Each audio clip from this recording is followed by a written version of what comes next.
कि आपका अगर आपके लिए 100 करोड़ का मंदिर बना दिया गया है तो आपके जीवन में क्या आपका फर्क पड़ा। मैं ये अपनी जनता को बताना चाहूंगी कि अगर 100 करोड़ की फैक्ट्री बीजेपी सरकार डलवा देती, अगर 100 करोड़ की हॉस्पिटल अगर बीजेपी सरकार बना देती, या फिर कोई हमारे छात्र छात्राओं के लिए कोई विश्वविद्यालय बना देती 100 करोड़ का, तो ज़रूर हमारे सर्व समाज का भला होता। और मंदिर बनाने से हमारे समाज के ऊपर कोई प्रभाव नहीं पड़ता। हमारे महापुरुषों ने हमसे कभी नहीं कहा कि आप हमारी पूजा करें, आप हमारे अंधभक्त बने। हमारे महापुरुषों ने हमसे हमेशा यही कहा कि सिर्फ और सिर्फ जो हमने वाणी और विचार अपने बताए हैं समाज को जागरूक होने के लिए, आप समाज के बीच में जाकर उनको जागरूक करें और हमारे विचारों को समझाएं।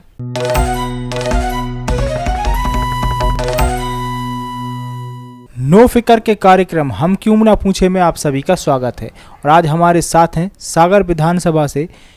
बहुजन समाज पार्टी की प्रत्याशी स्मोही जाटव। इनसे आज हम जानेंगे कि सागर विधानसभा में जहां एक ही परिवार से दो प्रत्याशी खड़े हुए हैं, ऐसे स्थिति में किस प्रकार ये चुनाव की तैयारियां कर रही हैं और जनसंपर्क कर रही हैं। स्मोही जी, आपका हमारे कार्यक्रम में स्वागत है। जी धन्यवाद। आपसे जानना चाहेंगे कि सागर विधानसभा में एक ही परिवार से दो सदस्यों को टिकट दी गई है, कांग्रेस से प्रत्याशी हैं तो दूसरे भारतीय जनता पार्टी से प्रत्याशी हैं, तो ऐसी स्थिति में किस प्रकार आप देखती हैं और जनसंपर्क कर रही हैं, कितना कठिन हो रहा है आपका जनसंपर्क? सर, मेरा जनसंपर्क कोई कठिन नहीं हो रहा है क्योंकि मुझे जनता का बहुत ज़्यादा सहयोग मिल रहा है। और जो आप बात कर रहे हैं कि एक ही परिवार से बीजेपी और कांग्रेस ने टिकट दे दिए, तो ये बीजेपी कांग्रेस की जातिवादी सोच हम लोगों को सामने समझ में आती है कि वो किस प्रकार, आज आप देख लीजिए, चाहे वो बीजेपी हो चाहे वो कांग्रेस हो, 35 साल से ही एक वर्ग का व्यक्ति ही विधायक बनते चले हुए आ रहा है। और आज आप देखें, अगर हम कह सकते हैं कि आज अगर एक समाज के व्यक्ति ने सागर में अपने नाम पे रजिस्ट्री करा ली है कि उसके अलावा कोई और व्यक्ति सागर में विधायक नहीं बन सकता, और इसीलिए चाहे फिर वो कांग्रेस हो चाहे वो बीजेपी हो, वो एक ही समाज के व्यक्ति को हर 5 वर्ष के बाद टिकट दे देती है।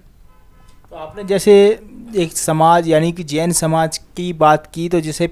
पिछली बार भी शैलन जैन और नेवी जैन आमने सामने थे, इस बार भी शैलन जैन और निधि जैन आमने सामने हैं, तो एक ही समाज के लोग आमने सामने हो रहे हैं, प्रत्याशी बनाए जा रहे हैं, दोनों ही पार्टियां उनको टिकट दे रही है। तो क्या देखते हैं कि ऐसा क्या कारण रहता है कि जैन समाज को ही प्रत्याशी बनाया जाता है और जैन समाज को ही चुनाव जिताया जा रहा है, ऐसा क्यों? देखिए, हमारी बहुजन समाज पार्टी जो है वो सर्व समाज के बारे में बात करती है। हम किसी भी व्यक्ति के खिलाफ या किसी भी धर्म जाति के खिलाफ नहीं है, क्योंकि बहुजन समाज पार्टी तथागत बुद्ध के बताए हुए रास्ते सर्वजन हिताय सर्वजन सुखाय के रास्ते पर चलती है। चूँकि हाँ, ये हम कह सकते हैं कि भारतीय संविधान में सभी व्यक्तियों को मंत्री विधायक बनने का अधिकार है, और बीजेपी कांग्रेस को भी अगर अपने लोगों को मतलब अगर उन्हें विधायक बनाना ही था तो हर 5 साल बाद वो सभी व्यक्तियों को मौका दे सकते थे, चाहे वो ब्राह्मण जाति से हो, चाहे वो पिछड़े वर्ग से हो, चाहे वो हमारे एससी भाई के लोग हों, तो वो सभी को मौका दे सकते थे। लेकिन बीजेपी जो है, चाहे वो कांग्रेस कह लें चाहे वो बीजेपी कह लें, चाहे वो आप देख लीजिए, पहले सुधा जैन, फिर पहले गिड्डे, फिर सुधा जैन, फिर शैलन जैन, कई ऐसे लोग हैं जो विधायक बनते चले आ रहे हैं, और एक ही समाज पर सिर्फ और सिर्फ जो है बीजेपी कांग्रेस अपनी नज़र टिकाए हुए रहती है और हर 5 साल बाद उनको टिकट देती है। लेकिन हमें इससे कोई फ़र्क नहीं पड़ता, क्योंकि हमारा बहुजन समाज हमारे साथ में है, और आज पूरा बहुजन समाज अगर मेरे साथ में है तो मुझे विश्वास है कि सर्व समाज मुझे बहुत ज़्यादा सहयोग करेगा। तो सागर क्षेत्र में अभी पिछले कुछ दिन पहले प्रधानमंत्री नरेंद्र मोदी का दौरा हुआ, तो संत रविदास जी के मंदिर की बात की गई, यहाँ पे निर्माण की बात की गई, करोड़ों रुपया खर्च होने की बात हुई, तो कितना असर देखते हैं कि इससे क्या असर पड़ेगा जीवन में, SC ST वर्ग के जीवन में, उनके रहन सहन में, उनकी शिक्षा दीक्षा में कितना अंतर आएगा? ये तो बात सर मैं स्वयं जनता से पूछना चाहूँगी कि आपका अगर आपके लिए 100 करोड़ का मंदिर बना दिया गया है तो आपके जीवन में क्या आपका फ़र्क पड़ा। मैं ये अपनी जनता को बताना चाहूँगी कि अगर 100 करोड़ की फैक्ट्री बीजेपी सरकार डलवा देती, अगर 100 करोड़ की हॉस्पिटल अगर बीजेपी सरकार बना देती, या फिर कोई हमारे छात्र छात्राओं के लिए कोई विश्वविद्यालय बना देती 100 करोड़ का, तो ज़रूर हमारे सर्व समाज का भला होता। और मंदिर बनाने से हमारे समाज के ऊपर कोई प्रभाव नहीं पड़ता। हमारे महापुरुषों ने हमसे कभी नहीं कहा कि आप हमारी पूजा करें, आप हमारे अंधभक्त बने। हमारे महापुरुषों ने हमसे हमेशा यही कहा कि सिर्फ और सिर्फ जो हमने वाणी और विचार अपने बताए हैं समाज को जागरूक होने के लिए, आप समाज के बीच में जाकर उनको जागरूक करें और हमारे विचारों को समझाएं। आपने जैसे कि लोगों के बीच में गए होंगे, आपने देखा होगा, अभी जनसंपर्क भी कर रही हैं, तो सागर स्मार्ट सिटी कही जा रही है कि सागर स्मार्ट सिटी, तो उसमें क्या देखते हैं कि सागर कितनी स्मार्ट हो रही, कितना विकास हो रहा है सागर का स्मार्ट सिटी के रूप में? सर, मैं अभी थोड़ी ही देर पहले कटरा से आई हूँ और मैंने अभी देखा है कि कटरा में जो मेन रोड है वहाँ पे डामर की सड़क बिछा दी गई है और वो अभी कल रात में ही बिछी है और अभी से ही वो पूरी झड़ने भी लगी है। तो अब आप खुद सोच लीजिए कि स्मार्ट सिटी चल रही है या कोई एक जुमलेबाजों की सरकार चल रही है। सरकार सिर्फ और सिर्फ बड़े बड़े उद्योगपतियों को, धरना सेठों को थोड़ा सा फ़ायदा पहुँचाने के लिए और स्वयं को फ़ायदा, बड़े बड़े नेता अपने आप को फ़ायदा पहुँचाने के लिए सरकार का जो पैसा है, जो हमारा राजकोष जमा होता है, जनता का पैसा, जो जनता पैसा जमा करती है, वो जनता का पैसा सिर्फ और सिर्फ बर्बाद किया जा रहा है। तो सागर क्षेत्र में जैसे कि सागर को स्मार्ट सिटी बनाने की बात होती है, तो सागर का आज भी युवा वर्ग है जो रोजगार के लिए या मजदूर वर्ग है, वो इंदौर, भोपाल से लेकर के बाहर दिल्ली तक पलायन कर रहा है। तो इसको कैसे स्मार्ट सिटी के रूप में आप देखती हैं कि यहाँ पे रोजगार की नज़र से? सर, ये प्रश्न मैं आपसे ही पूछना चाहूँगी कि अगर इंदौर और भोपाल में अगर हमारा युवा रोजगार देख रहा है तो आप ये बताइए कि स्मार्ट सिटी का मतलब ही क्या है। स्मार्ट सिटी का मतलब ये होता है कि सरकार का एक कर्तव्य होता है कि आप अपने लोगों के लिए रोजगार उपलब्ध कराएं। चूँकि भारत के संविधान में जब हम नीति निर्देशक तत्व पढ़ते हैं तो उसमें सड़कें बनाना, पानी और बिजली का, ये तो सब चीज़ें जो हैं एक लोक कल्याणकारी राज्य के उसमें आती हैं, लेकिन जनता की अहम समस्याओं तक पहुंचना ये नेताओं का काम होता है, लेकिन जनता की अहम समस्याओं तक नहीं पहुंचा जाता। और आज भी इसीलिए हमारा युवा पढ़ लिख कर इतना सही कई डिग्रियां करके आज वो बाहर छोटी मोटी नौकरी के लिए 10-12 हज़ार की नौकरी के लिए घूम रहा है।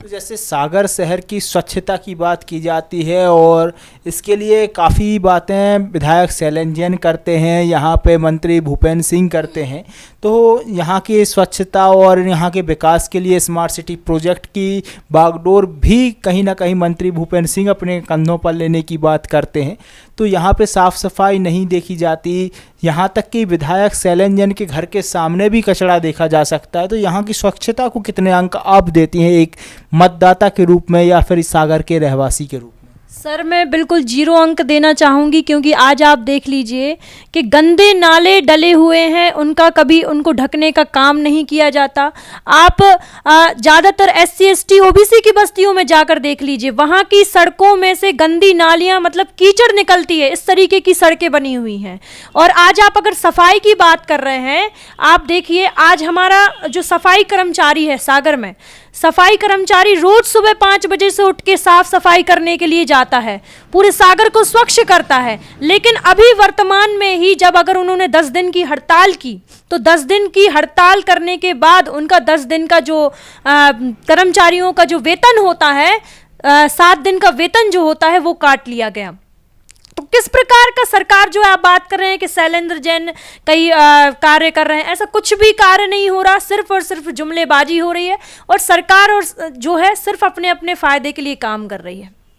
अभी जैसे कि सफाई की मैंने आपसे चर्चा की, तो एक और विषय काफ़ी चर्चा में रहा सागर तालाब का। सागर तालाब लाखा बंजारा झील के नाम से हमारे यहाँ प्रसिद्ध है और हमारे सागर में सिर्फ 2 चीज़ों की काफ़ी चर्चा होती है, एक डॉक्टर हरि सिंह गौर विश्वविद्यालय, दूसरा लाखा बंजारा झील। तो लाखा बंजारा झील पिछले कई वर्षों से सफाई के लिए चर्चाओं में है, लेकिन उसकी सफाई आज तक नहीं हो पाई। उसके ऊपर पुल तैयार हो गया लेकिन सफाई नहीं हो पाई, क्या कारण देखती हैं आप? सर, ये तो आप नेताओं से जाकर पूछिए कि क्यों नहीं हो पाई। 3 साल से साफ सफाई 3 साल से काम चल रहा है लाखा बंजारा झील में, लेकिन अभी तक 3 साल होने को पूरे हैं, लेकिन अभी तक लाखा बंजारा झील को इन लोगों ने भेंट चढ़ा दिया। इतनी सुंदर हमारी झील हुआ करती थी और वो भी इन्होंने 100 करोड़ का प्रोजेक्ट निकाला था कि हम लाखा बंजारा झील को बहुत सुंदर बनाएंगे, सागर की शान होगी। लेकिन आज उस लाखा बंजारा झील को मतलब इस तरीके से बना दिया कि कोई वहाँ पर जाना भी पसंद नहीं करता। सागर की लाखा बंजारा झील के सफाई में एक और चीज़ देखी जाती है कि एक जहाज भी आया था लाखा बंजारा झील में, जो कि आज जंग खा रहा है। तो इसको क्या देखते हैं कि जिसको कहा गया था कि पर्यटन के लिए ये एक अलग दर्शनीय स्थल बनेगा, यहाँ पे पर्यटक आएंगे और फिर लोग इसमें विचरण भी करेंगे, लोग तालाब में घूमेंगे, लेकिन आज वो जंग खा रहा है, तो इसको क्या देखते हैं? सर, अब जब व्यवस्थाएं ही नहीं होंगी तो क्रूज़ तो जंग खाएगा ही। जब 3 साल से काम ही झील का पूरा नहीं हो पा रहा है, 100 करोड़ सरकार पूरे खा गई, मंत्री विधायक पूरे खा गए, लेकिन झील में कुछ पैसा नहीं लगा, झील को साफ करने में कुछ मेहनत नहीं की गई, तो फिर चाहे आप क्रूज़ ले आए चाहे कुछ भी ले आए, वो तो जंग खाएगा ही। तो यहाँ पे जैसे सागर की एक वार्ड है भगत सिंह वार्ड, जहाँ पे अधिकांशतः SC/ST वर्ग रहता है, वहाँ पे आज भी आज़ादी के 75 वर्ष बाद भी बिजली नहीं पहुँची है। इसको कैसे देखते हैं कि जो स्मार्ट सिटी सागर बन रही है, लेकिन वहाँ पे आज भी आज़ादी के 75 साल बाद भी बिजली नहीं पहुँचना कैसे देखते हैं? वहाँ पे लगभग 100 से अधिक परिवारों के यहाँ बिजली नहीं पहुँची है, क्या देखते हैं? सर, क्या हो रहा है, सरकार जो है सिर्फ और सिर्फ एक अपना सिर्फ फ़ायदा देखने के लिए कार्य कर रही है। सिर्फ और सिर्फ जो बीजेपी की सरकार है, बीजेपी सरकार में सिर्फ यही हो रहा है कि जो बड़े बड़े उद्योगपति हैं, धरना सेठ हैं, बड़े बड़े जो कंपनीज खोले, सिर्फ और सिर्फ उनका ही फ़ायदा हो रहा है। आज आप देख लीजिए अडानी अंबानी, अडानी जो हैं वो कहीं पहले दिखते भी नहीं थे, लेकिन आज वो दुनिया के टॉप 10 अमीरों में आने लग गए। तो इसमें हम ये कहेंगे कि सबसे ज़्यादा अमीरों को फ़ायदा बीजेपी कांग्रेस सरकारें जो जहाँ पर भी चल रही हैं वो अमीरों को फ़ायदा पहुँचा रही हैं और गरीबों पर किसी भी प्रकार का ध्यान नहीं दिया जा रहा।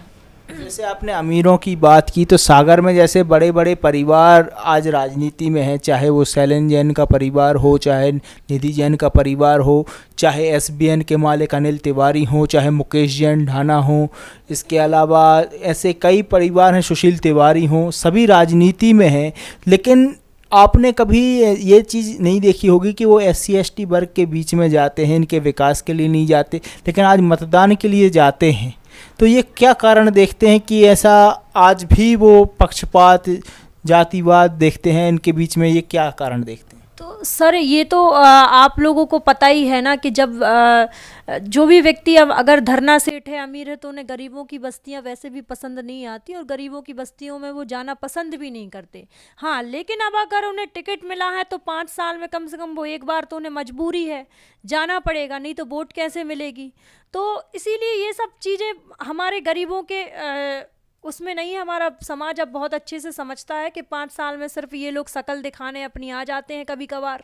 है ना। काम हमारे समाज के लोगों का, बहुजन समाज के लोगों का, सर्व समाज के लोगों का कोई कार्य नहीं होता, सिर्फ और सिर्फ ये अपना फ़ायदा के लिए, एक बार विधायक बनने के लिए एक बार समाज के बीच में आ जाते। आज आप देखो शैलेन जैन जी जो हैं,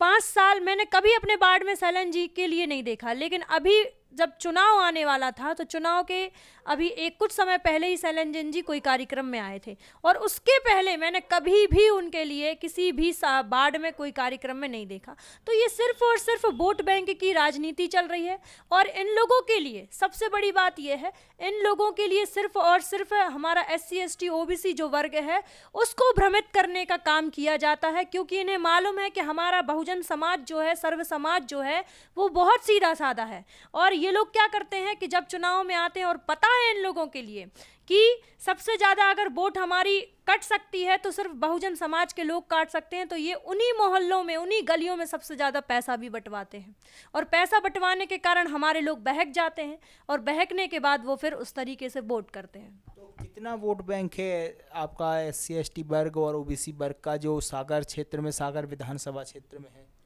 सर, काफ़ी कम से कम SC का वर्ग, SC की जनसंख्या सागर में 80-90 हज़ार लगभग होगी और हमारा जो OBC वर्ग है वो कम से कम 50 से 55 हज़ार की जनसंख्या में है। लेकिन मैं यही कहना चाहूँगी कि हमारी बहुजन समाज पार्टी भारत के संविधान के अनुसार, डॉक्टर बाबा साहब अम्बेडकर की विचारधारा के अनुसार सर्वजन हिताय और सर्वजन सुखाय की नीति पर चलती है और हम लोग सम्राट अशोक के वंशज हैं और हम लोग ये कभी नहीं चाहते कि हम किसी के भी विरुद्ध में जाकर कार्य करें। करें। हमारे सब व्यक्ति, हमारी जो जनता है, सब हमारे लिए समान है और हम सभी के लिए एक दृष्टि से देखते हैं। तो एक और जो वर्ग है ब्राह्मण वर्ग, जैसे कि ब्राह्मण वर्ग की वोटें अधिकांशतः आपने देखा होगा कि बहुजन समाज पार्टी में नहीं जाती हैं, लेकिन बहुजन समाज पार्टी के अलावा आप देखते हैं कि कांग्रेस से भी ब्राह्मण समाज टिकट मांग रहा था और बीजेपी से भी टिकट मांग रहा था, लेकिन हर बार उसे दरकिनार किया जाता है। पिछली बार भी ब्राह्मण वोट मांग रहा था और इस बार भी टिकट मांग रहा था, लेकिन टिकट नहीं मिलती है। क्या कारण देखते हैं कि ब्राह्मण को टिकट नहीं दी जाती? अब सर वही तो बात है ना कि बीजेपी और कांग्रेस कहती है कि बहुजन समाज पार्टी जो है वो जातिवाद की राजनीति करती है, और यही प्रश्न मैं जब बीजेपी और कांग्रेस के नेताओं से और लोगों से पूछना चाहूँगी कि 45 साल में आपने सिर्फ एक समाज के अलावा किसी अन्य व्यक्ति को क्यों टिकट नहीं दिया? ये क्या बीजेपी कांग्रेस की जातिवादिता सोच नहीं है? सिर्फ एक और एक जाति के लिए, सिर्फ एक जाति के लिए आप उनके लिए मर मिटने के लिए तैयार हैं, लेकिन आप ना ब्राह्मण समाज के भाइयों के लिए, ना किसी भी वर्ग के व्यक्तियों के लिए टिकट देने को तैयार नहीं है। और जहां पर हमारे ब्राह्मण समाज की बात आती है तो मैं अपने सर्व समाज के लोगों से यही निवेदन करूंगी कि बहुजन समाज सर्व समाज के बारे में अपना सोच रखती है, और मैं यही प्रार्थना करूंगी कि इस बार ब्राह्मण समाज भी जो है बहुजन समाज पार्टी को पहले विकल्प की ओर, क्योंकि चूंकि कहा जाता है कि बहुजन समाज पार्टी तीसरा विकल्प है, लेकिन मैं ये नहीं मानती कि इस बार बहुजन समाज पार्टी जो है वो पहला विकल्प आप सागर की जनता के लिए है। आप सागर की जनता हम लोगों को सहयोग करें, और अगर हमारी सागर की जनता हमें सहयोग करती है तो सर्व समाज का हित उसमें होगा। ये जैसे कि सागर में कई ऐसे वार्ड हैं जिनमें नेता दिखाई नहीं देते, जैसे कि काकागंज है, रविदास वार्ड है, भगत सिंह वार्ड है, ऐसे कई वार्ड हैं, अंबेडकर वार्ड है। ऐसे वार्डों में नेता नहीं दिखाए जाते। तो ऐसे वार्डों में निधि जैन या मुकेश जैन ढाना जो दोनों प्रत्याशी और हैं, एक आम आदमी पार्टी से हैं तो और एक कांग्रेस से हैं, ये इन्होंने क्या काम कराया जनता की समस्याओं के लिए, या जनता के बीच में कितनी बार गए, जनता के लिए इन्होंने क्या काम किया? सर ये प्रश्न तो आप उन्हीं से पूछिए कि आप जनता के बीच में कितने बार गए हैं, क्योंकि मेरा दौरा तो लगभग 2 वर्ष से सभी वार्डों में चल रहा है, और आप मेरी वार्ड की जनता से ये बात पूछ सकते हैं कि स्मोही जाटव जी आपके वार्ड में आई कि नहीं। और मैं ये प्रश्न निधि जैन जी से और मुकेश जैन ढाना जी से भी पूछना चाहूँगी कि आप वार्डों में कितने बार भ्रमण करने के लिए गए, कितने बार आप जनता से मिले, कितना आपने जनता की समस्याओं को सुना। आपसे जानना चाहेंगे कि सागर में जैसे कि शिक्षा की स्थिति क्या देखते हैं, क्योंकि एक छात्र आप भी हैं, तो शिक्षा व्यवस्था के बारे में, जैसे कि जो स्कूल हैं या कॉलेजेस हैं या महाविद्यालय हैं, तो उनकी स्थिति क्या देखते हैं आप? सर प्रथम तो मैं खुद सागर विश्वविद्यालय में पढ़ी हुई हूँ। तो सागर विश्वविद्यालय में पहले ऐसा होता था कि सभी बच्चों को एक अवसर दिया जाता था, लेकिन जब से ये CUT वाला ये कॉन्सेप्ट किया है सरकार ने, तो जब से हमारा जो लोकलाइट पर्सन है, जो लोकलाइट बच्चे हैं सागर के ही, उनके लिए अवसर नहीं मिल पा रहा। तो हम लोगों ने अभी कुछ समय पहले गौर साहब के एक समिति के माध्यम से जो है एक कलेक्टर को एक ज्ञापन दिया था कि आप जो है 25% रिजर्वेशन जो है आप लोकलाइट छात्रों के लिए रखें, ताकि जो बाहर से बच्चे आ रहे हैं वो तो रहें ही, लेकिन साथ में जो लोकल के बच्चे हैं उनको ज़्यादा अवसर मिलना चाहिए। अब उसके बाद प्रश्न आता है कि जैसे कि कई कॉलेजेस हैं, आर्ट्स कॉमर्स कॉलेज है, एक डिग्री कॉलेज है, तो इन कॉलेजों में क्या हो रहा है, कॉलेज तो बनी है लेकिन बच्चों की पढ़ाई पर ध्यान नहीं दिया जाता। कैसे नहीं दिया जाता, मतलब बच्चे 6 महीने में, 2 महीने में, 3 महीने में एक आध बार कभी कॉलेज घूम आते हैं, हाँ, और ना ठीक से पढ़ाई करवाई जाती है। तो वो तो सीधा बात ये है कि वो तो सिर्फ और सिर्फ बहुजन समाज के लोगों को इस तरीके से बनाना चाहती है सरकार कि कोई भी बच्चा ठीक से पढ़ ना पाए, और ना पढ़े, अगर वो पढ़ेगा नहीं तो उसको नौकरियां अपने आप नहीं मिलेंगी, स्वयं ही उसको नौकरियां नहीं मिलेंगी। तो सरकार की नीति यही चल रही है कि कैसे बहुजन समाज के बच्चों को, बहुजन समाज का जो युवा पीढ़ी है उसको कैसे पीछा किया जाए। आज अगर आप शिक्षा की बात कर रहे हैं तो आज आप स्कूलों में भी देख लें कि स्कूलों में इस प्रकार की स्थिति है कि लड़कियां जो है जब बरसात होती है तो आधे उनके पैर पैरों के यहाँ पर पानी भर जाता है और वो छाते लगाकर पढ़ाई करती हैं। ये मैंने खुद न्यूज़पेपरों में अभी बरसात के समय में देखा है। एमएलबी जो स्कूल है, मैं स्वयं उस महारानी लक्ष्मीबाई नंबर 2 स्कूल में पढ़ी हुई हूँ, हालांकि वो नरयावली में आती है, लेकिन जब मैं 12th क्लास में पढ़ती थी तब उस स्कूल का निर्माण कार्य चालू हुआ था और आज मुझे 8-9 साल हुए जा रहे हैं। 8-9 साल में उस स्कूल का निर्माण अभी तक नहीं हो पाया। अब आप देख लीजिए, अगर कोई मंदिर बनाना होता सरकार के लिए तो आप महीने भर में आप वो बना देते। हम विरोध नहीं कर रहे कि हम किसी भी चीज़ का, लेकिन सबसे ज़्यादा सरकार को जो एक नीड है पर्सन की, जो एक बेसिक नीड है, उस चीज़ की तरफ जाना आवश्यक है और सरकार को ये कार्य करना चाहिए था। लेकिन सरकार सिर्फ और सिर्फ जुमलेबाजी में लगी हुई है। सिर्फ जो हमारे मामा है घोषणावीर, जो कहते हैं कि बहनों मैं ऐसा करूँगा, बहनों भांजियों मैं ऐसा करूँगा, वो किसी भी प्रकार का कोई कार्य नहीं कर रहे हैं। सिर्फ और सिर्फ घोषणाएं करने में वो लगे हुए रहते हैं। और आज आप डिग्री कॉलेज का भी देखें कि जहाँ पे बच्चियों को जहाँ पढ़ने जाती हैं, और अगर हम कहें तो उस कॉलेज के लिए जो है एक बड़े स्तर पर उसका निर्माण कराया जा सकता था और उसको एक छात्राओं के लिए विश्वविद्यालय की घोषणा की जा सकती थी, लेकिन फिर भी नहीं किया। लेकिन बड़े बड़े धरना सेठों ने आज अपने सागरों में अपने अपने नाम के कॉलेज, प्राइवेट कॉलेज बना लिए हैं, जहां पर आज जो है पढ़ाई के नाम पर डिग्रियां बिक रही हैं। हजारों में डिग्रियां सिर्फ और सिर्फ बिक रही हैं और बिकने के अलावा कोई कार्य नहीं किया जा रहा। और इसी वजह से जो हमारे कई ऐसे महाविद्यालय हैं, चाहे वो डिग्री कॉलेज कह लें, चाहे आप आर्ट्स एंड कॉमर्स कॉलेज कह लें, वहाँ पे सिर्फ और सिर्फ नाम मात्र के बच्चे पढ़ाई कर रहे हैं। अब आपने जैसे कि शिवराज सिंह की बात की और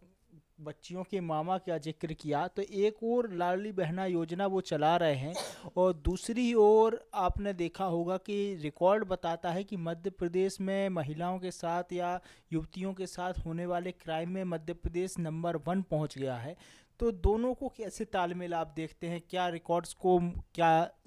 बताते हैं कि महिलाओं के साथ क्राइम सबसे ज़्यादा हुआ है, और दूसरी ओर शिवराज जी कहते हैं कि महिलाएं यहाँ पे सबसे ज़्यादा खुश हैं? इसको कैसे जस्टिफाई करें? ये बात तो हमारी जनता खुद बताएगी। आज आप देखें, जो हमारे मामा हम लोगों को बोलते हैं कि आप मेरी भांजियाँ हैं, शिवराज मामा जो बोलते हैं कि मैं अपनी बहनों को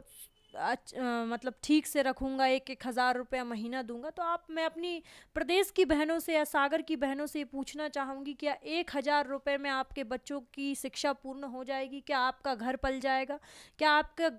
घर का आपका जो रहन सहन है वो पूरा हो जाएगा? अगर इनको रोजगार देना होता, अगर शिवराज मामा को हमारे जो कुछ करना होता, तो सीधा सीधा ये जो है वो अपने भांजे भांजियों को नौकरियां दे देते या अपने जीजाओं को रोजगार दे देते, तो हम मानते कि हाँ मामा जी ने कुछ किया है। लेकिन 1,000 भेजकर जो है वो कोई ऐसा कार्य नहीं कर रहे हैं। और आप देख लीजिए, अगर वो भले ही 1,000 रुपये भेज रहे हैं, लेकिन अगले ही महीने बिजली का बिल 3,000 रुपये भी आ जाता है। अगर वो 1,000 रुपये भेज रहे हैं तो गैस का सिलेंडर उन्होंने 1,200 रुपये का कर दिया है। तो कैसे कहेंगे कि 1,000 रुपये में हमारी महिलाओं का कुछ भला हो जाएगा? अब आपसे जानना चाहेंगे कि सागर शहर में जैसे कि अतिक्रमण कई जगहों पर देखा जाता है, कई जगहों पे अतिक्रमण है और कई बार समय समय पर इसको हटाने की मांग भी होती है, लेकिन ये अतिक्रमण कभी हटाया नहीं जाता। तो इसको क्या आप देखते हैं कि ये अतिक्रमण हटना चाहिए या फिर ऐसा ही रहना चाहिए? अब जब सरकारी धरना सेठों की चल रही है, उन्हीं के लोग कब्जा करके बैठे हुए हैं, तो फिर कौन अतिक्रमण हटाएगा? और अगर हमारा कोई अधिकारी वर्ग जो नौकरशाह, जिसको ब्यूरोक्रेसी कहा जाता है, अगर कोई अधिकारी वर्ग थोड़ी बहुत हिम्मत कर भी लेता है तो उसका ट्रांसफ़र कर दिया जाता है और उन्हीं के लोग जो हैं अतिक्रमण किए हुए हैं। और अगर कोई हटाने के प्रयास भी करता है तो वो लोग दबंगियाई करने लगते हैं। तो ये सब सिर्फ और सिर्फ जुमलेबाजी चल रही है और कुछ भी नहीं चल रहा। सरकार सिर्फ और सिर्फ गरीबों के साथ शोषण कर रही है और सिर्फ अमीरों के पेट भर रही है और कुछ नहीं। और स्वास्थ्य व्यवस्था को लेकर आप क्या कहते हैं कि स्वास्थ्य व्यवस्थाओं पर कई बार प्रश्न चिन्ह लगते हैं? सागर बुंदेलखंड मेडिकल कॉलेज पर काफ़ी प्रश्न चिन्ह आते हैं, इस पर काफ़ी सवाल आते हैं कि कई बार मशीनें काम नहीं करती, कई बार मरीजों को लाइन में लगा रहना पड़ता है, कई बार परेशान होना पड़ता है। तो उसको क्या देखते हैं? सर, सागर में कहें अगर तो 2 हॉस्पिटल हैं बड़ी बड़ी, एक मेडिकल हॉस्पिटल, एक तिली हॉस्पिटल, लेकिन वहाँ पर भी इस प्रकार की सुविधाएं नहीं हैं। क्योंकि आज आप देखें, मैं खुद कई बार मेडिकल हॉस्पिटल गई हूँ, वहाँ पर हमारे लोग लाइनों में लगे रहते हैं, दवाइयों की लाइनों में लगे रहते हैं कि हमारी पर्ची कट जाए, लाइनों में लगे रहते हैं कि हमें जल्दी से जल्दी ट्रीटमेंट मिल जाए, लाइनों में लगे रहते हैं कि जल्दी से जल्दी हमारे परिवार के किसी भी व्यक्ति का ऑपरेशन हो जाए। और आज आप मशीनों की अगर बात कहें तो आज मेडिकल हॉस्पिटल में जो है अगर आप कहते हैं तो जिले का सबसे बड़ा हॉस्पिटल मेडिकल बुंदेलखंड वो कॉलेज कहा जाता है, हॉस्पिटल कहा जाता है, लेकिन आज भी वहाँ सोनोग्राफी के लिए सिर्फ और सिर्फ 2 मशीनें हैं। आज हमारी जो प्रेग्नेंट महिलाएं हैं, जो गर्भवती महिलाएं हैं, वो कई घंटों तक, मैंने स्वयं ये अपनी आंखों से देखा है कि कई घंटों तक वो लाइनों में लगी रहती हैं और पूरा दिन बीत जाता है तो भी उनको उपचार नहीं मिलता। तो अगर बहुजन समाज पार्टी को जनता मौका देती है तो सबसे पहले यही कार्य कराया जाएगा कि शिक्षा, स्वास्थ्य और रोजगार, हमारे ये 3 सबसे ज़्यादा प्रमुख मुद्दे हैं। अगर बहुजन समाज पार्टी को जनता चुनती है, मुझे अगर जनता चुनती है, तो सबसे पहले मैं सागर में यही कार्य करूंगी कि सागर की जो शिक्षा व्यवस्था है उसको सुधारा जाएगा, जो स्वास्थ्य व्यवस्था है उसको सुधारा जाएगा, और जो रोजगार से संबंधित हमारा जो मुद्दा है, जो हमारा पढ़ा लिखा युवा आज बेरोजगार घूम रहा है, उसके लिए रोजगार का कार्य किया जाएगा। अब आपसे जानना चाहेंगे कि सागर क्षेत्र में आज मीडिया भी कहीं ना कहीं सागर जिले में परेशान होता है। अगर मंत्री या विधायक के खिलाफ प्रश्न चिन्ह लगाते हैं या उनसे सवाल किए जाते हैं, चाहे तालाब पर प्रश्न चिन्ह हो या फिर स्वास्थ्य व्यवस्था पर या फिर सड़कों पर प्रश्न चिन्ह लगाए जाते हैं, तो अधिकारी वर्ग भी नोटिस काट देता है, या फिर अधिकारी वर्ग जनसंपर्क विभाग या फिर कलेक्ट्रेट से मेल आ जाते हैं या फिर वहाँ पे नोटिस आ जाते हैं। तो इसको कैसे देखते हैं कि अगर मीडिया प्रश्न चिन्ह भी लगाता है नेताओं के ऊपर या कहें सत्तारूढ़ पार्टी के ऊपर, तो वहाँ पे नोटिस आ जाते हैं, तो इसको कैसे देखते हैं? वही बात है कि अगर कोई भी व्यक्ति ईमानदारी से कार्य करना चाहता है, चाहे वो किसी भी क्षेत्र में हो, चाहे वो हमारे मीडिया के साथी हो, चाहे वो किसी भी क्षेत्र का हो, तो उसको बीजेपी सरकार के द्वारा, कांग्रेस सरकार के द्वारा दबाया ही जा रहा है। चाहे कांग्रेस की सरकार में आप राजस्थान में देख लें, चाहे आप बीजेपी की सरकार में मध्य प्रदेश में देख लें, दबंगई हर जगह चल रही है। अगर कोई भी व्यक्ति, आपने अगर एक पत्रकार थी गौरी लंकेश, उनका अगर आपने नाम सुना हो, तो उनके लिए वो बहुत बेफिक्री से समाज के मुद्दों को उठाती थी और मीडिया के माध्यम से लोगों को बताया करती थी, तो उनकी तक लोगों बड़े धरना सेठों ने हत्या करवा दी। तो मीडिया के साथी भी यही है कि मतलब, और कुछ मीडिया तो ऐसी हो गई कि आज उनकी बात जो है दलाली करके कार्य कर रही है कि उनसे पैसा ले लेती है और उनके मतलब उन चतुर चालाक लोगों की बातों में आकर उन्हीं लोगों का दिखाती है। बहुजन समाज के लोगों को प्रचार प्रसार करने में उसका कोई वो नहीं रहता। तो यही मैं कहना चाहूँगी कि अगर सही लोकतांत्रिक अगर सरकार हमें बनानी है तो हमें संविधान के अनुसार चलना पड़ेगा। और बीजेपी सरकार जो है, मैं ये कहूँगी कि बीजेपी सरकार जो है वो संविधान के धुर विरोध में कार्य कर रही है, कि संविधान के वो साथ में कोई कार्य नहीं कर रही, संविधान के विरोध में कार्य कर रही है। अब आपसे एक जानना चाहेंगे कि अभी वर्तमान समय में एक प्रश्न काफ़ी चलता है कि हिंदू राष्ट्र बनना चाहिए, हिंदू राष्ट्र की मांग उठती है कि हिंदू राष्ट्र बने, तो क्या है कि वो हिंदू राष्ट्र में आप बहुजन वर्ग को कहाँ देखते हैं कि क्या बहुजन वर्ग को समान अधिकार भी मिल पाएंगे उस हिंदू राष्ट्र में? क्या बहुजन वर्ग का जो आज युवा वर्ग है वो कहता है कि हमें दूल्हे को घोड़े पे बैठने नहीं मिलता है, तो उसको क्या वो स्थिति में समानता का अधिकार मिल पाएगा? क्या आज बहुजन वर्ग का वो व्यक्ति जो सामंतवादी परिवारों के सामने से जूते हाथ में लेके निकलता है, उसे समानता का अधिकार मिल पाएगा? आपको क्या लगता है कि उस हिंदू राष्ट्र में क्या समानता का अधिकार मिल पाएगा? सर, हिंदू राष्ट्र की अगर हम बात करें, चूँकि भारत के संविधान में हम लोगों ने शुरू से ही पढ़ा है कि हमारा जो भारत का संविधान है वो पंथ निरपेक्ष राज्य है। पंथ निरपेक्ष का अर्थ मतलब कि कोई भी व्यक्ति का कोई भी धर्म जो है नहीं है, मतलब इस प्रकार के कोई भी व्यक्ति किसी भी धर्म को आप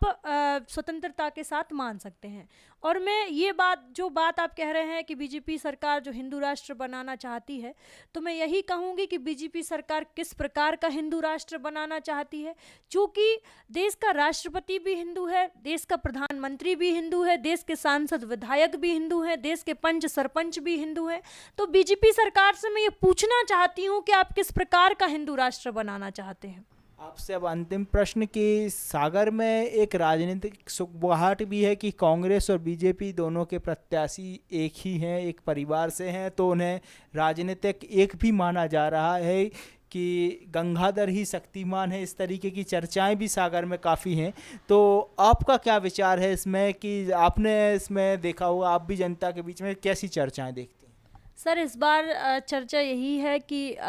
जो है अब आप ये देखें कि एक ही परिवार से शैलेंद्र जैन जी जेठ हो गए और कांग्रेस से निधि सुनील जैन बहू हो गई उनकी। एक ही परिवार से टिकट दे दिया, अब चाहे बीजेपी जीत जाए चाहे कांग्रेस जीत जाए, विधायकी तो एक ही घर में जाना है। इसीलिए जनता का अब ये बहुत अच्छा रुझान आ रहा है कि इस बार जनता जो है वो तीसरे विकल्प की ओर, बहुजन समाज पार्टी की ओर भी मतलब आकर्षित हो रही है। और मैं ये कहूँगी कि अब तीसरा विकल्प नहीं, अब ये बहुजन समाज पार्टी जो है वो पहले विकल्प की रूप में रहेगी। हमारे कार्यक्रम में आपने समय निकाला और आपने बहुजन समाज पार्टी की बात रखी, उसके लिए धन्यवाद। हमारे साथी मोही जाटव जी, जो कि बहुजन समाज पार्टी से सागर में प्रत्याशी हैं और लगातार जनसंपर्क कर रही हैं और जनता के बीच में सक्रिय हैं, साथ ही साथ बहुजन वर्ग के साथ अन्य वर्गों की भी समस्याओं की बात उठा रही हैं, वो चाहे रोजगार की समस्या हो, चाहे स्वच्छता की बात हो या सागर के विकास की, सभी वर्गों की बात उठाने के लिए वो तत्पर हैं।